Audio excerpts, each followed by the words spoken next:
뉴스로 바사삭 깨워드립니다. 뉴스 바사삭 MBC 성지연 기자입니다. 네, 월요일부터 금요일까지 낮 12시 30분 MBC 라디오 시사 유튜브 채널에서 여러분을 찾아갑니다. 네. 임금님 기획 캔디님이 장마라 기분 눅눅해져도 뉴스는 바삭하게 하셨어요. 그래서 제가 오늘 바삭한 뉴스가 뭔가 좀 찾아봤거든요. 그러니까 지난달 물가 상승률이 2.7%를 기록해서 21개월 만에 2%대로 낮아졌습니다. 조금 바삭해졌나요? 석유류 가격이 역대 최대로 떨어졌기 때문인데요. 한국은행은 이번 달까지는 좀 주춤하다가 좀 다시 올라가서 올해 말까지는 3%대 안팎으로 오르락내리락 할 걸로 전망하고 있습니다. 네, 이장희님, 친구야 화이팅 감사합니다. 네, 랑사마님의 점심 메뉴는 어떤지 좀 궁금한데요. 조우님 12시 30분 시작하잖아요. 조금만 더 기다려주세요. 네, 빈센트님 오늘도 오셨군요. 출첵콜입니다. 네, 여러분 많이 300분 넘는 분이 와주셨어요. 아유 감사합니다. 네, 7월 4일 뉴스 바사삭 바로 시작할게요.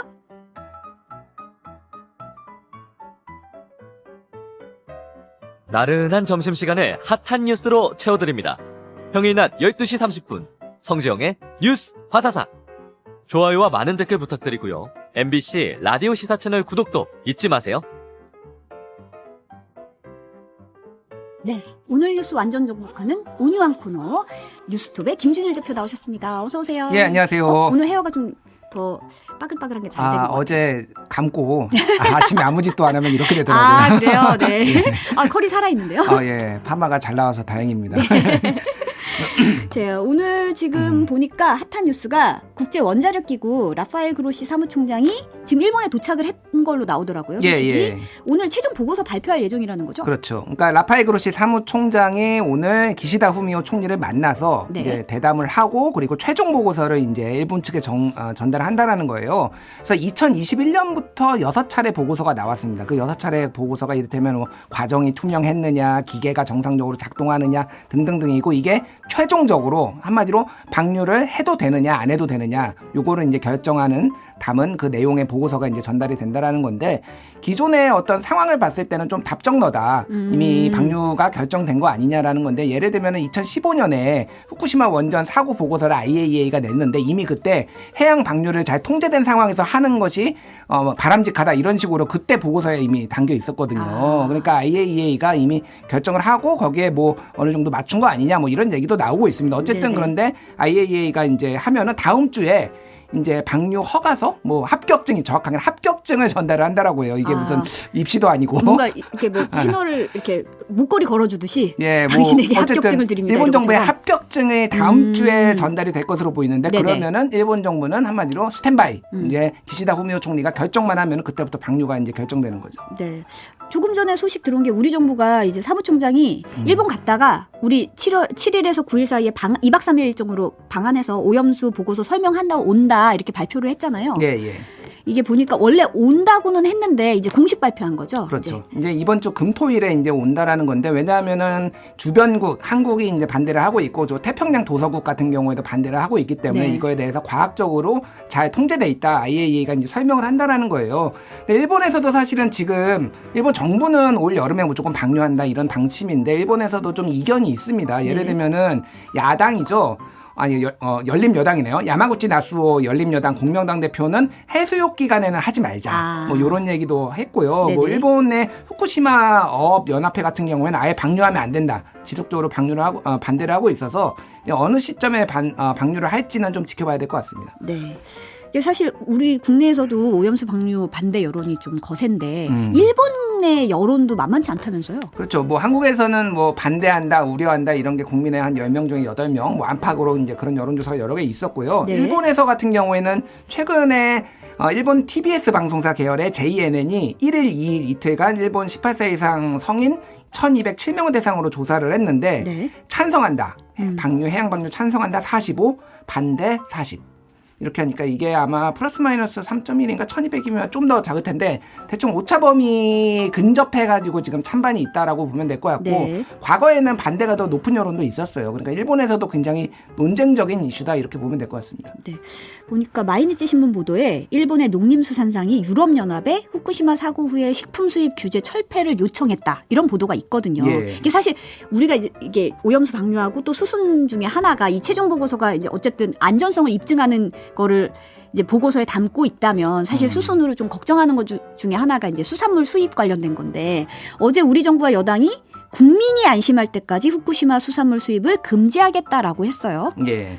그러니까 지금 전체적으로 보면은 어제 이제 일본의 노무라 데스로 일본 농림수산상하고 그리고 EU의 농업 담당 야누시 보이치에 호프스키 이름이 이름 어렵네요. 집행위원이 만나서 네. 후쿠시마 농수산물을 수입하는 것에 대해서 유럽연합이 이거를 지금 논의를 했거든요. 현재는 유럽연합은 어떻게 하고 있냐면은 유럽연합이나 뭐 스웨덴이나 이런 유럽 국가들 상당수는 농수산물을 아예 다 금지하는 게 아니라 방사선에 안전하다라는 검사 필증 이걸 네. 다 붙이면은 우리가 수입하겠다라는 거고 지금 아예 수입을 안 하는 나라는 한국, 중국, 대만, 홍콩, 마카오 이런 주변 국가들은 아예 이제 수입을 금지하고 있는 상황인데 만약에 이제 유럽연합이 수입을 재개할 경우에는 일본이 야 유럽연합도 수입하는데 한국 너희도 좀 수입해 이런 이제 불안감이 있는 거죠. 그래서 네. 어제 이제 국민의힘 윤재옥 원내대표가 네. 믿어도 좋다.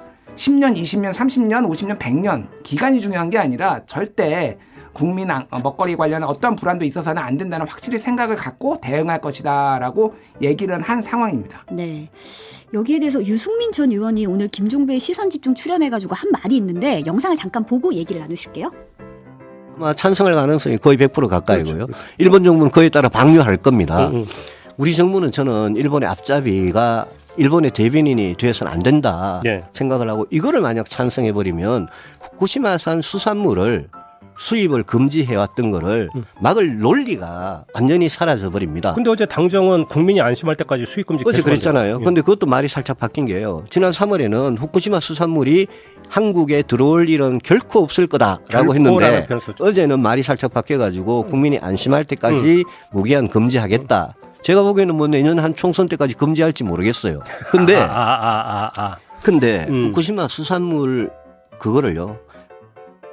그러니까 지금 유승민 의원의 전 의원의 얘기는 쉽게 얘기하면 이게 총선용이라는 거예요. 그래서 이제 일본하고의 우호 관계 이런 거를 봤을 때 총선 끝나면은 정부 여당의 태도가 바뀔 가능성을 배제할 수 없다. 뭐 그리고 이런 이제 취지의 얘기죠. 국민이 안심할 때까지라는 단서가 들어간 게 오히려 말이 바뀐 거다 이 얘기잖아요. 뭐 사실은. 그런 얘기죠. 예, 그래서 일단 저는 잘 안심이 안 되고요. 일단 저도 국민이니까 저를 좀 존중해 주셨으면 좋겠고. 네. 그러니까 사실 지금 전체적으로 보면은 삼중 수소에 관련해서는 우리나라도 배출하고 있고 중국도 배출하고 있기 때문에 이게 태평양 한 바퀴 돌면은 그렇게 위험하지 않다라는 게 전문가들의 대체적인 견해인데 네. 후쿠시마산 수산물에 대해서는 세슘 180배 우럭도 나오고 그러니까 이거는 좀 위험하지 않냐 이게 좀 대체적으로 전문가들도 좀 반신반의하거든요. 근데 네. 요게 이제 관건인 것 같아요. 그래서 정부가 어떤 태도를 취할지 지금은 반대하고 있다고 하지만 이게 태도가 변하지 이게 좀 앞으로 관건이 될 것 같습니다. 네. 오늘도 사실 이 최종 보고서 놓고 국민의힘이 민주당이 중세 종교 재판의 맹목적 세계관이라는 얘기를 했고 더불어민주당은 이게 과학이 아니라 신화의 영역이 됐다 이런 식으로 좀 맞받아쳤더라고요. 예. 이게 발언 수위가 막 올라가고 있는 것 같은데 최근에는 사실 국민의힘 김영선 의원이 이게 수산시장 가가지고 수조에 물을 마셨잖아요. 예. 이게 계속 마실 수 있다, 마시겠다라는 얘기가 나오다 직접 이게 물론 오염수는 아니지만 수조 물을 마시는 일까지 벌어졌어요. 그러니까 일단은 야당한테 좀 말씀드리고 싶은 거는 그만 좀 마시라고 해라. 좀 찔러보지 좀 말아라고 한 거고 여당이나 정부 관계자들은 그만 좀 먹으십시오. 뭘 맨날 먹습니까? 지금 뭐 웨이드 앨리슨 그 옥스퍼드대 명예교수부터 해가지고 뭐 한덕수 총리 해가지고 지금 여당 5선 의원이 왜 마십니까? 그 오선 의원이. 예, 김영선 의원. 그러니까 이게 먹는다고 해결되는 문제가 아니고 제가 요거 하나만 말씀드릴게요.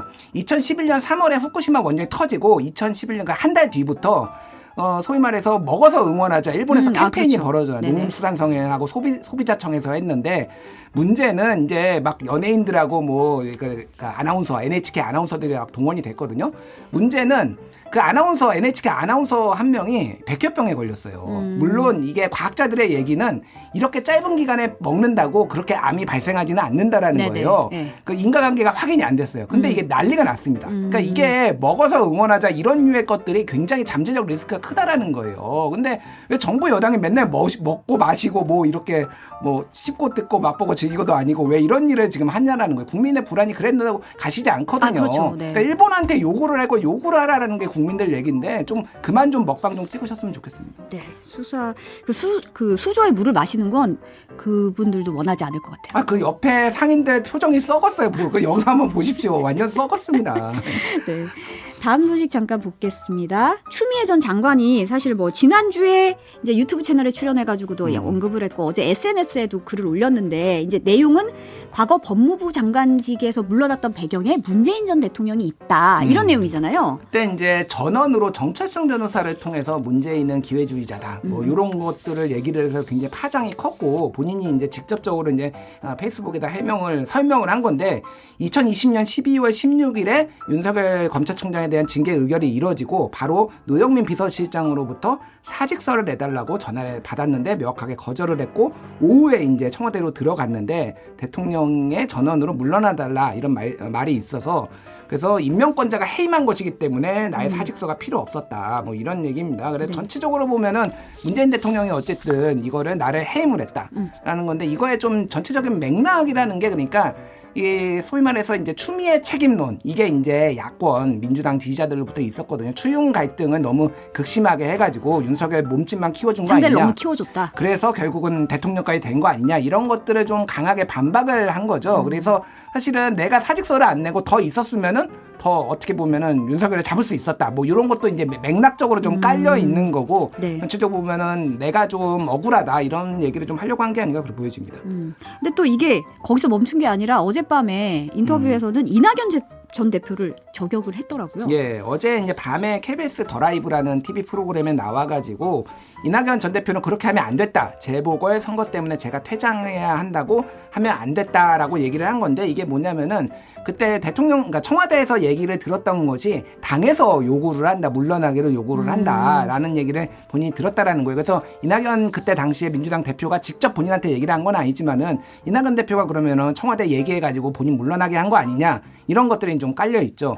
그래서 이것도 보면은 문재인 대통령을 좀 비판한 것에 대해서 친문계들이 굉장히 강하게 반발을 했거든요. 네. 이를테면 최재성 전 전무수석이라든지 사실관계 맞지 않다. 뭐 고민정 전 최고위원 같은 경우에도 이거는 뭐 언급할 가치조차 없다. 그런 말을 취지에 아끼겠다, 말을 뭐. 아끼겠다. 뭐 이런 취지에서 좀 강하게 반발을 하니까 이낙연 전 대표한테 조금 화살을 돌린 거 아니냐. 옮긴 건가요? 예, 그래 전체적으로 보면 그래서 정치권에서의 해석은 친명계로 바짝 붙었다. 뭐 이런 해석들도 나오더라고요. 그래서 그런지 어떤지는 모르겠으나 어쨌든 전체적으로 조금 본인의 존재감을 드러내기 위해서 이렇게 연일 저격에 나선 거 아니냐 이런 해석들이 나오고 있습니다. 총선이 그래도 꽤 가까워졌다는 느낌이 좀 들긴 해요. 요즘에 이 행보들을 보면. 안 보이시던 분들이 많이 나오는 게 최경환 전 그렇죠. 경제부총리도 나오고 그리고 이정현 전 의원도 나와가지고 라디오 나와가지고 막 발언하고 그런 거 보면은 선거 임박했구나 네. 이런 느낌이 많이 하반기에 듭니다. 들어서면서 이제 선거가 앞으로 다가오고 있구나라는 느낌이 좀 들긴 하는데 이 와중에 그 문재인 전 대통령의 사진이 좀 화제가 됐는데 이마에 반창고를 붙이고 턱 주변에 이제 멍이 든 모습으로 사진을 찍은 모습이 공개가 됐어요. 이거는 어떤 거죠? 민주당 강선우 의원이 이제 본인의 페이스북에 공개를 한 거예요. 그래서 평산마을에 최근에 다녀왔다라고 하는데, 근데 사진이 보면은 얼굴이 좀 많이 부어 있어요. 문재인 대통령 얼굴이 부어 있고 오른쪽 눈 위에 커다란 반창고를 좀 붙이고 있습니다. 그리고 왼쪽 턱 주변에는 퍼렇게 멍이 든 모습. 화면에 이미지를 좀 띄워줄 수 있나요? 네네. 예, 좀 많이 다치신 것 같다 이렇게 좀 걱정. 무슨 일이냐 좀 걱정이 좀 우려의 목소리가 나오더라고요. 많이 걱정을 했는데 이게 벌에 쏘여서 문재인 대통령이 그렇게 됐다고 합니다. 그래서 그리고 얼굴이 붓고 멍이 든 것은 치아 임플란트 치료 때문이다라고 하는데 문재인 대통령의 사실은 이빨이 다 뽑혔거든요. 그렇죠. 예전에 그러니까 노무현 정부 때 그러니까 비서실장하고 그러니까 민정수석, 정무수석 했을 때 워낙 스트레스 많이 받아가지고 과로 때문에 이빨 전체가 다 임플란트를 할 정도로 그래서 이빨이 안 좋아서 주기적으로 치료를 받고 있다라고 합니다. 그래서 좀 안타깝다. 저도 좀 건강하셨으면 좋겠는데 좀 마음이 안쓰럽더라고요. 저도 좀 많이 안쓰러웠어요. 예. 어젯밤 늦게 들어온 소식 하나 보겠습니다. 민주당 전당대회 돈봉투 사건의 핵심 인물로 꼽혔죠. 송영길 전 대표의 전직 보좌관 박모 씨가 구속됐어요. 예, 이제 전직 보좌관이기도 하고 송영길 대표가 됐을 때 정무조정실장을 맡았어요. 그러니까 네. 정무조정실장이라는 거에 좀 주목할 필요가 있는데, 그러니까 이재명 대표의 정무조정실장, 예, 지금 갑자기 네. 이름 생각나. 그러니까 지금 수사받고 있잖아요. 네네, 네. 예. 그러니까 지금 정무조정실장이라고 하면 소위 말해서 최측근이라는 거예요. 핵심이라는 그러니까 거죠. 핵심이라는 네. 거죠. 그래서 민주당 돈봉투 사건과 관련해서 이제 그 돈을 받아가지고 이거를 전달한 일부는 본인이 직접 지역 구의원들한테 그러니까 지역 의원들한테 뿌린 혐의 뭐 이런 것들을 받고 있는데요. 이제 법원에서는 지금 증거인멸의 우려가 있다라고 지금 본 거예요. 네. 그래서 지금 강래구 전 감사 같은 경우에도 한 번 구속영장이 기각됐다가 두 번째 발부가 됐고, 네. 요 돈봉투 사건과 관련해서는 두 번째다. 이제 그렇게 보시면 될 것 같습니다. 정진상 정무조정실장이네요. 저 요즘 뭐 헷갈립니다. 예. 저도 지금 딱 얘기했는데 갑자기 예. 확 화이트가 떴어요. 그러니까 정진상 같은 사람이다. 그 정도의 비중이다. 정무조정실장이라고 하면. 그러니까 송영길 전 대표의 굉장히 측근이라고 이제 볼 수가 있는 거죠. 그러니까. 네. 이렇게 되면 사실 송영길 전 대표가 자진해서 출석을 해서 앞에서 이제 인터뷰 같은 거 기자들 만나서 얘기도 하고 그랬는데, 이렇게 되면은 핵심 인물이 구속이 됐는데 앞으로 수사 상황에서는 정말로 검찰에 출석할 일이 있을 수 있겠네요. 그러니까 이게 지금 검찰 입장에서 보면 이런 거예요. 강래구 전 감사가 돈 이렇게 마련해 온 거죠. 네. 그리고 윤관석 의원이 이제 일부 뿌린 혐의, 이성만 의원도 마련해 온 거, 뭐 이렇게 돼 있는데 중간에서 역할을 한 고리가 바로 이제 이 전 보좌관이라는 거예요. 네. 그러니까 한마디로 얘기하면 전체적으로 그림이 다 그려졌다라는 거예요. 이제 검찰 입장에서 보면. 그러면은 이제 남은 거는 송영길 전 대표, 그리고 또 하나는 20명 돈 받은 사람들 20명, 여기에서 이제 진술이 나올 경우에는 추가로 이제 민주당 의원들이 줄줄이 소환 조사 받을 가능성이 상당히 높아졌다. 그래서 전체적으로 보면은 이제 속도가 좀 날 것 같아요. 다만 이게 이제 증거라는 게 네. 증언밖에 없잖아요. 그렇죠. 이게. 그러니까 네. 어디까지나 인정이 될지, 그게 사실 여부인지 그거는 이제 검찰하고 뭐 당사자들하고 치열한, 그리고 만약에 기소가 되면은 법원에서도 이거는 상당히 입증하기가 쉽지 않아요, 검찰이. 그래서 네. 그거는 이제 치열하게 좀 논쟁이 벌어질 것 같습니다. 네, 앞으로 좀 지켜봐야겠네요. 오늘은 여기까지 듣겠습니다. 네, 감사합니다. 네, 감사합니다. 여러분은 지금 점심시간 디저트 같은 방송 성지영의 뉴스 바사삭과 함께하고 계십니다. 좋아요와 많은 댓글 부탁드리고요. MBC 라디오 시사 채널 구독도 잊지 마세요.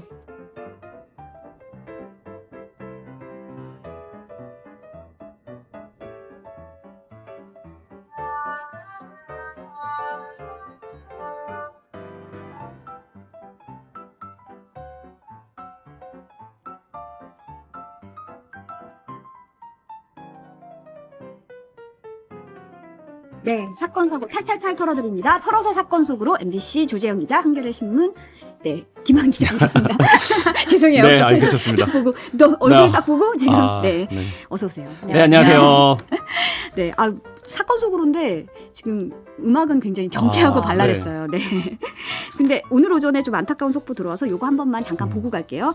경찰청 국가수사본부가 이 유령 영화라고 부르죠. 출산 기록은 있는데 출생 신고가 되지 않은 사건 209건을 접수해서 지금 193건을 수사 중이라고 밝혔어요. 네. 근데 경찰이 소재를 확인한 게 출생 미신과도 이제 20명은 확인을 했고요. 네. 나머지 178명은 아직도 소재를 파악 중입니다. 어디 있는지. 또 안타깝게도 11명은 이미 숨진 걸로 확인이 됐습니다. 네. 이 숨진 11명 중 4명에 대해서는 범죄 혐의가 발견이 돼서 경찰이 수사 중이고요. 7명은 혐의 없음으로 종결이 됐습니다. 또 워낙 지금 이 사건이 촉발된 친모가 그 2명을 출산한 다음에 출생신고하지 않고 살해했던 수원의 냉장고 영아시신 사건. 이건 지난달 30일에 검찰에 송치가 됐고요. 네. 앞에 말씀드린 그 소재가 확인된 20명 중 9명은 범죄 혐의가 없어서 종결이 됐고 11명은 또 수사가 진행 중입니다. 네. 어떻게 보면 이게 네. 오전에 이 소식이 오전이나 뭐 오후나 계속 속보로 네. 들어오니까 너무 많은 아이들이 뭔가 이런 범죄에 노출돼 있다고 생각하니까 너무 안타깝기도 하고 여전히 뭐 178명의 소재가 파악되지 않고 있다는 점에 좀 주목을 해야 될 것 같고요. 네네. 지금 뭐 경찰도 최대한 수사력을 집중하고 있는 것으로 보이는데 이 정도 규모라고 하면 조금 더 이제 체계적이고 집중적인 수사가 필요하지 않나 이런 생각도 듭니다. 네. 지금 계속 새로운 소식들 나오고 있는데 좀 나오면 더 정리해서 한번 더 다뤄봤으면 좋겠네요. 먼저 조재현 기자가 가져온 사건, 이 소식도 상당히 좀 마음이 아픈 사건인데 네. 이 12년간 의붓딸을 성폭행한 40대 계부에 대해서 판결이 나왔죠. 네. 이게 어제 판결문이 공개되면서 기사가 나왔는데 정말 짧은 시간 만에 엄청난 분노의 댓글들이 달렸습니다. 네. 사건 내용을 다시 자세히 설명을 드리자면요. 13년 전 2010년에 30대 초반이었던 가해자 의붓 아빠가 강원도 원주에 있는 자기 집 아파트에서 그때 이제 의붓 딸이 12살이었어요. 이제 얘를 강제 추행을 했고 6개월 뒤에는 급기야 이제 성폭행까지 저질렀습니다. 그런데 이제 범행이 거기서 끝난 것도 아니고 장기간 계속됐다는 게 더 충격적인데 청소년 시절을 거쳐서 어른이 될 때까지도 성추행과 성폭행이 계속 반복이 됐다고 해요. 이번에 검찰의 공소장을 보니까 이제 작년 7월, 그러니까 이제 24살이 된 거예요, 의붓 딸이. 네. 어른이 돼가지고 원룸을 얻어서 따로 나가서 살았습니다. 그런데도 이 가해자인 의붓 아빠가 딸을 계속 찾아가서 무려 4차례나 또 성폭행을 한 사실도 인정이 됐습니다. 네. 이런 게 이제 들어가 나면서 피해자 어머니와 여동생까지 너무 큰 충격에 빠졌고 이게 또 피해자가 죄책감에 시달려서 자기 여동생과 같이 극단적 선택을 시도한 사실까지 이번에 수사 과정에 드러난 거예요. 그러면서 좀 안타까움을 더하고 있는 사건입니다. 피해자가 왜 죄책감을 시달려야 그러니까요. 되는지 저는 네. 좀 화가 나기도 하고 사실 12살 어린아이에게 이 가족이라는 게 엄청난 울타리고 네. 그리고 그 아이에게 아빠는 정말 절대적인 존재잖아요. 그렇죠. 그런데 이런 범죄 가해자와 피해자 관계가 됐다는 것도 너무 마음이 아픈데 댓글 보니까 범행 저지른 게 12년간인데 네. 지금 징역이 13년이면 이게 양형이 너무 가벼운 거 아니냐 이런 내용이 있는데 저도 너무 공감이 가더라고요. 그렇죠. 이 피해자가 그 고통받았던 12년은 사실 그 누구도 상상할 수 없을 정도로 끔찍한 기간인데 가해자는 지금 13년이다 복귀하면 지금 40대니까 50대란 말이에요. 44살이라고 네, 했으니까. 그러니까 13년 있어도 57세면 나오는데 네. 요즘 같은 100세 시대에 사회에 다시 복귀해서 뭐 아무렇지 않게 지낼 수 있고 그럼 피해자는 또 그때부터 얼마나 많은 어떤 두려움과 공포심에 시달려야 되냐 이런 지적이 충분히 지금 가능한 상황입니다. 사실 이 피해자가 13년 뒤에는 30대예요. 네. 그러니까 너무 좀 마음이 아픈데 지금 이 13년형에 대해서 재판부는 뭐라고 얘기하나요?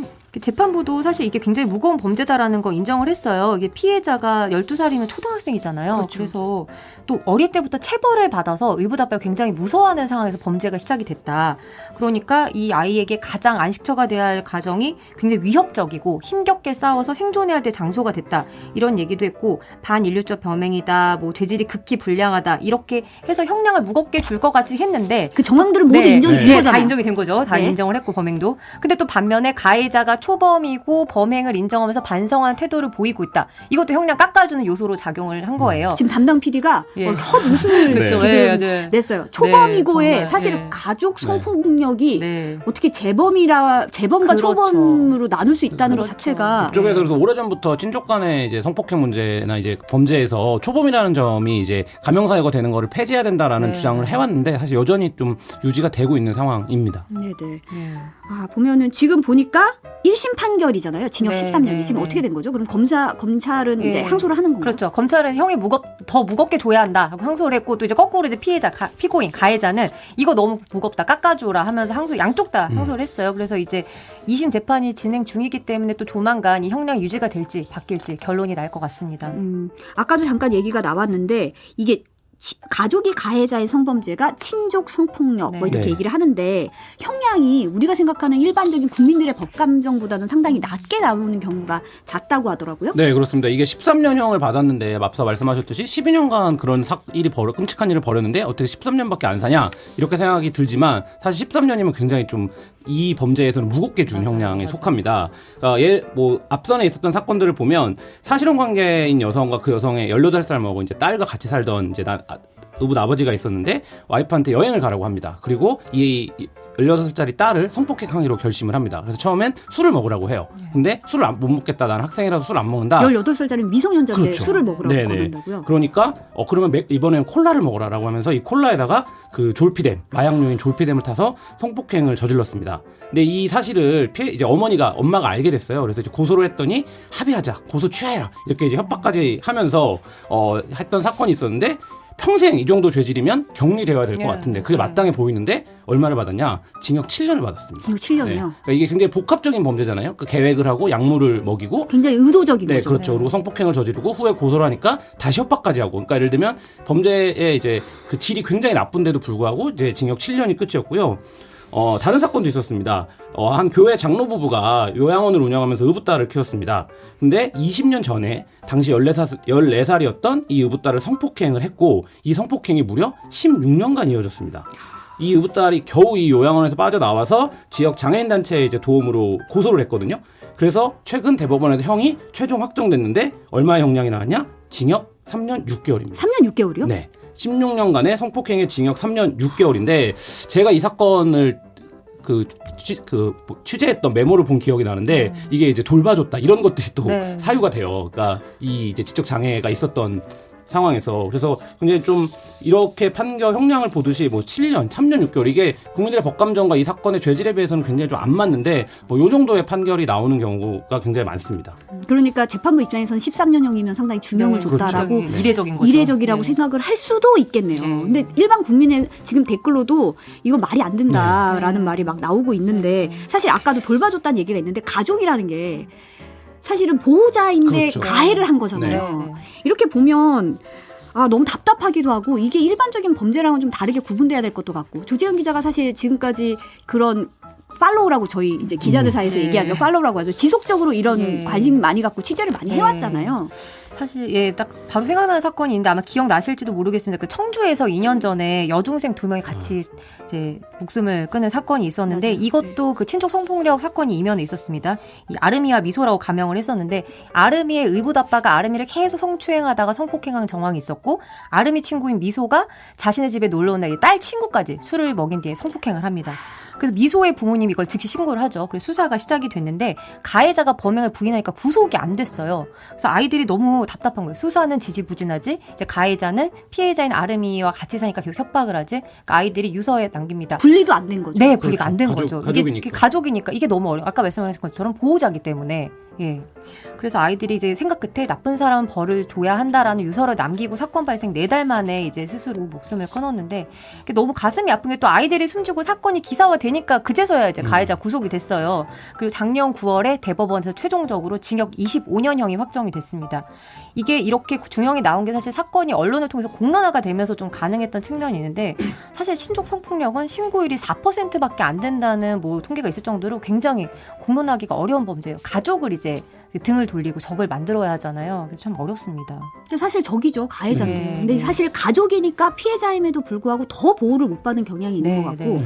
저는 사실 나쁜 사람은 벌 받아야 하잖아요. 이런 그 너무 유서가 아프죠. 네. 좀 마음이 아프더라고요. 이게 대표적인 뭐 암수 범죄라고 부르죠. 네. 그러니까 드러나지 않는 범죄인데 이게 그래서 아주 구체적인 통계도 없고 아주 극단적인 사건이 공론화되고 이래야만 이 문제가 이제 주목을 받는 이런 특성 때문에 뭐 여러 가지 면들에서의 법적인 이제 개선 사항들이 논의가 되는데 매번 이제 그때뿐에 그치고 또 다른 사건이 발생하면 또 이렇게 끔찍한 일이 벌어졌다. 이런 일이 좀 반복되는 이런 상황이 좀 안타깝습니다. 저는 사실 조재현 기자가 예전에 취재했던 그 피해자 모임에서 네, 그분들이 네. 서로를 지칭하는 말이 굉장히 인상 깊었는데 아, 네, 네. 생존자라고 부르시더라고요. 그 이유가 있었잖아요. 예, 그러니까 친족 성폭력 피해자분들 그 본인들의 자조 모임에서 친족 성폭력 생존자라고 하는데 사실 또 이거를 굉장히 힘들게 결심을 해서 알리는 경우에도 다른 가족들이 편히 돼주지 않고 왜 이거를 부끄럽게 이제 알리려고 하냐, 덮고 가자, 너만 참으면 되지 않냐 이런 식으로 또 종용을 많이 해요. 그러니까 그런 모든 과정을 겪으면 사실은 정말 자기 목숨까지 버리고 싶을 정도로 고통스러운 일들이 많다고 합니다. 그래서 그 모든 거를 겪으면서 우리들은 겨우겨우 살아남았다 이렇게 해서 생존자라고 얘기를 하시고 이분들이 그래서 하고 있는 또 이제 움직임이 하나가 있는데 공소시효 얘기를 많이 하세요.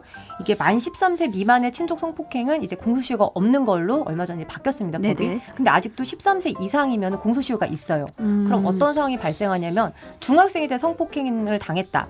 이러면 공소시효가 10년이 적용이 됩니다. 그럼 성인이 된 만 18세부터 10년. 그러니까 만 28세, 29세 이거를 고소하지 않으면 그다음부터는 영영. 고소할 수가 공소시효가 없는 있으니까. 거예요. 예, 공소시효 다 끝났으니까. 그런데 사실 이게 30살, 40살에도 자기가 왜 이렇게 힘든지 왜 이렇게 트라우마에 시달리는지 모르다가 뒤늦게 친족 성폭력 때문에 내가 이렇게 인생을 제대로 살 수가 없구나. 내가 어떻게든지 아버지와 또는 다른 가족들과 다른 이런 거에 친척, 제대로 처벌을 해야겠다라고 결심한 경우가 많아서 사실은 친족 성폭력 같은 경우 공소시효를 좀 폐지해줘야 한다. 폐지하길 바란다. 이런 움직임이 있습니다. 좀 우리 사회에서도 이런 부분을 좀 엄중하게 바라보고 말씀하신 것처럼 좀 제도적인 개선책을 좀 빨리 찾아봐야 될 것 같습니다. 네. 데이지님이 한 아이의 인생이 망가졌다.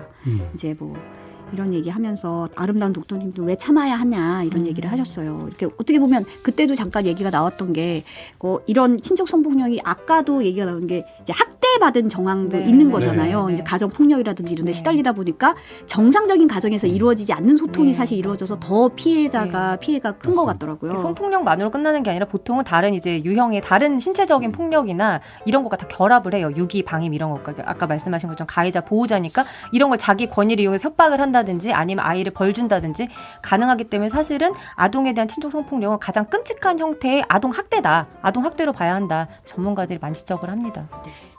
다음 주제 좀 들여다보겠습니다. 네. 김한 기자 사실 주말에 네. 이 SNS에 북한산 영상이 올라왔는데 난리가 났더라고요. 난리가 났죠. 근데 저는 이제 은평구에 사는 입장에서 작년부터 늘 보아왔던 풍경이기 때문에 네. 올 게 왔다 이런 생각했습니다. 잠깐 이미지 잠깐 보시면 100군데 쪽까지 네. 정상까지 막 네. 새카맣게 뒤덮였어요. 네. 지금 그 인스타그램에 이 분이 올리셔가지고 화제가 많이 됐었는데 어마어마하네요. 네. 이게 러브버그가 정확한 명칭이 뭐죠? 어떤 동물이 네, 어떤 이게 곤충이죠? 작년에 처음 이제 저도 봤고 작년에 나타난 것으로 출연한 것으로 보고 있는데 원래 이제 학명은 우단털 파리학과에 속하는 파리의 한 속입니다. 그러니까 이게 파리의 종류인 거예요. 근데 이제 그동안 우리나라에서는 발견되지 않던 파리인데 어떤 이유에서인지 작년부터 이제 은평구 고양시 일대를 중심으로 해서 발견이 됐고 뭐 작년에 굉장히 뭐 큰 이제 이슈가 됐었고 그러고 나서 이게 놀라울 정도로 빠른 속도로 소멸이 됐었어요. 그러니까 사라졌었어요. 그러다가 올해 이제 다시 지금 한 6월 달 정도부터 등장을 한 벌레인데요. 성충이 된 이후에 암수가 같이 붙어 다니는 게 가장 큰 특징입니다.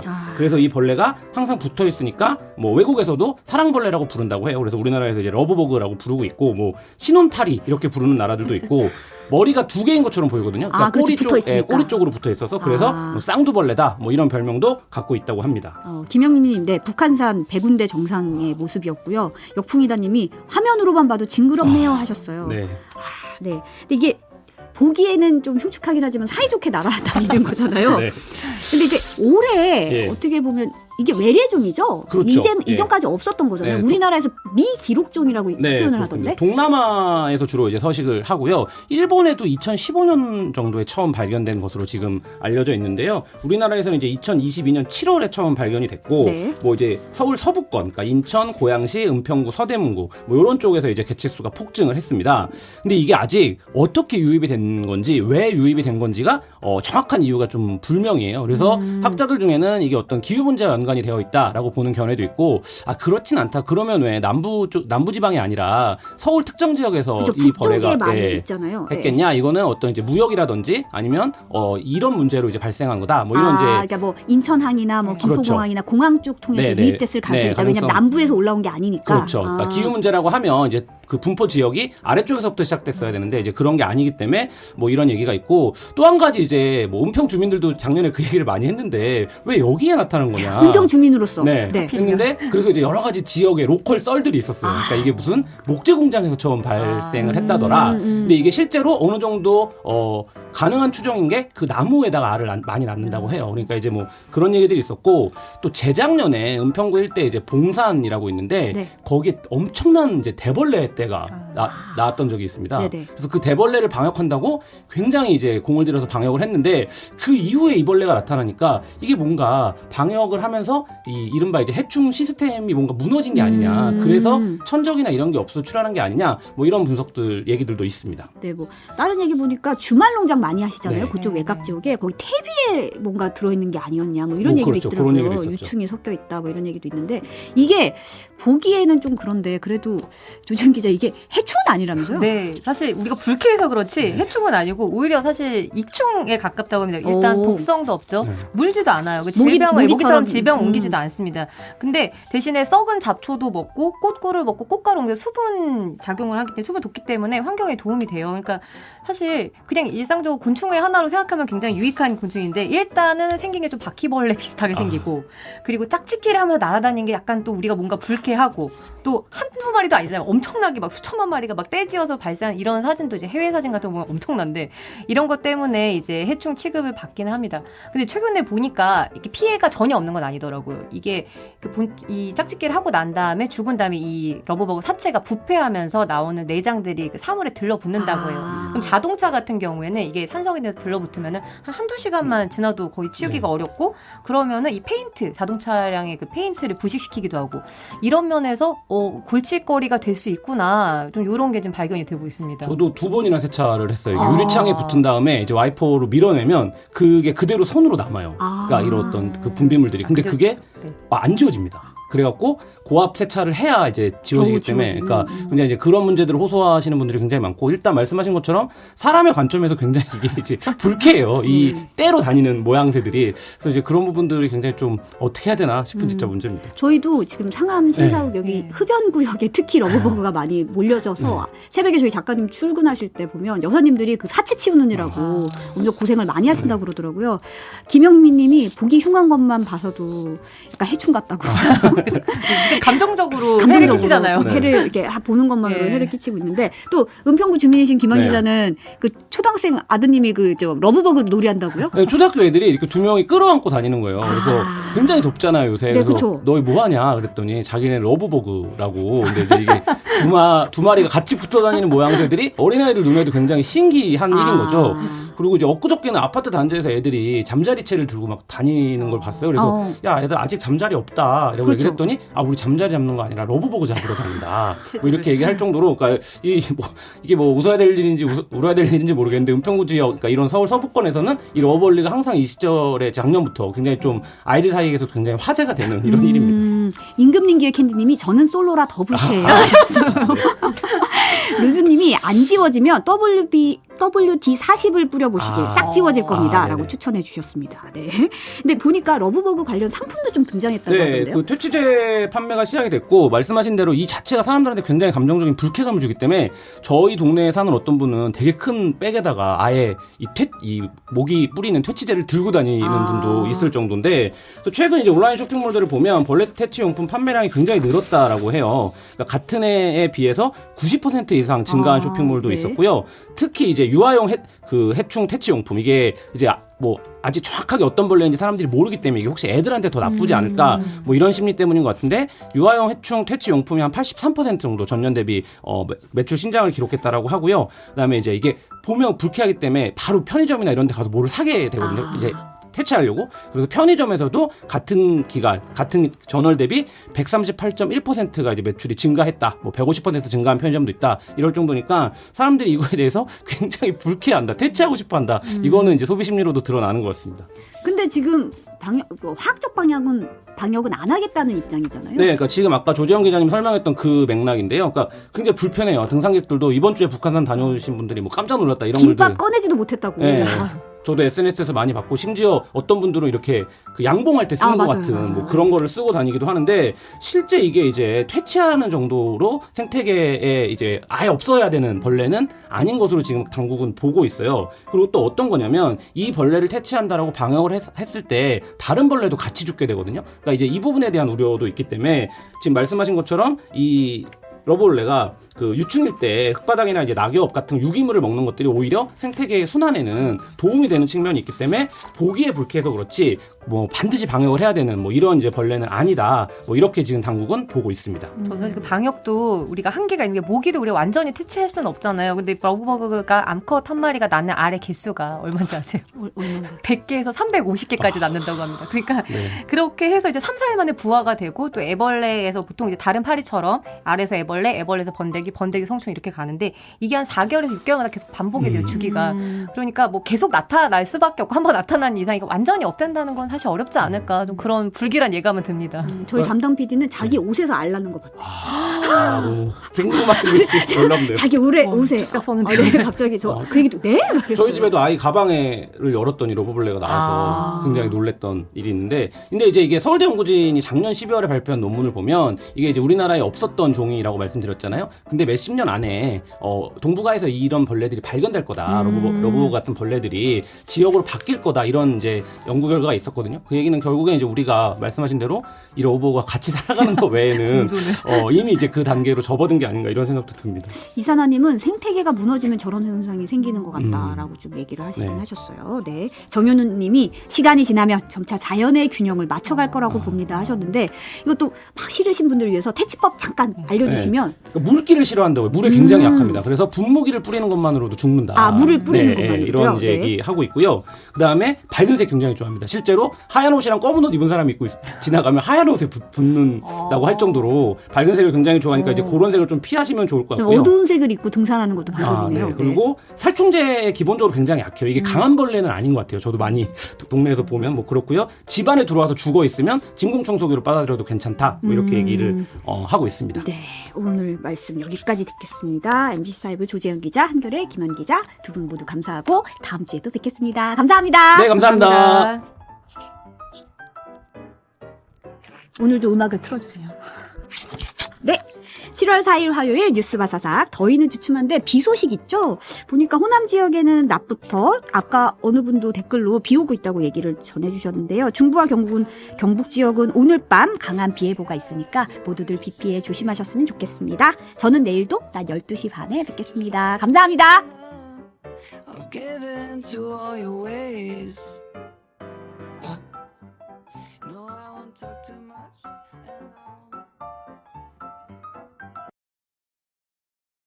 습니다. 나도 당신을 볼 수 없습니다. 앞으로는 편집자가 되어야 하고 더 바빠질 것 같아요. 그래서 나는 당신의 쇼를 보고 그 건조한 말을 읽고 당신의 존재를 느꼈습니다. 나는 그런 것을 전혀 몰랐습니다. 나는 그 시절에도 그가 과거를 돌아볼 생각을 하지 않고 예전처럼 부유하고 자유로운 삶을 살았다고 늘 생각했다. 그날 사고가 발생하지 않았다면 나는 다시는 당신의 삶에 들어가려고 하지 않았을 것입니다. 그는 루에게 조금 말하고 웃었습니다. 그는 방금 나타난 것이 두려웠습니다. 나는 다시 살 것이다. 안 좋아, 이렇게 말해봐,처럼 들린다. 당신은 나의 혜성입니다. 그게 다야, 너는 내 이름을 불러라. 다시 해보자, 알았지? 병실은 숨소리만 들릴 정도로 조용했다. 오랜만에 전화를 걸어야 할 소음에 조용히 대답했다. 두 사람. 이것이 돌아왔다. 아, 나 술에 취해서 펜을 손에 쥐고 있는데 어떻게 정의해야 할지 모르겠어. 열어서 대답만 할 수 있을 뿐이지 사실은 그렇지 않아. 그녀는 자신이 무슨 생각을 하는지도 모르고 한숨을 쉬었다. 마지막으로 부드럽게 좋아라고 말하세요. 피할 수 없는 운명이라면 받아들이고 화해하라. 한 번은 장쯔첸의 외전을 본 적이 있습니다. 그 후 키엠의 상하이 체류 시간은 점점 더 늘어났다. 단시의 경력 초점은 남부로 옮겨졌습니다. 완전히 안정되기까지 거의 2년이 걸렸습니다. 모든 것이 당신보다 더 바빠지고 있습니다. 그는 아주 많은 밤에 그녀를 데리러 왔습니다. 그녀는 조수석에 앉아 고개를 기울여 차창 밖을 내다보았다. 때때로 몇 문장으로 조용히 반응하십시오. 그는 말했다. 한밤중 들판의 거리는 조용하고 온화한 공간만을 남겼습니다. 쉬운. 차창 밖의 비는 마치 연인의 키스처럼 두텁게 계속 내리고 달라붙어 떠나지 않았습니다. 어느 순간 그녀는 위층으로 올라가자마자 소파에 쓰러졌고 바닥에서도 마찬가지로 잠이 들었다. 그는 그녀의 고개를 살짝 들어 올려 조명 아래에서 서투르게 화장을 지웠다. 그는 조용히 그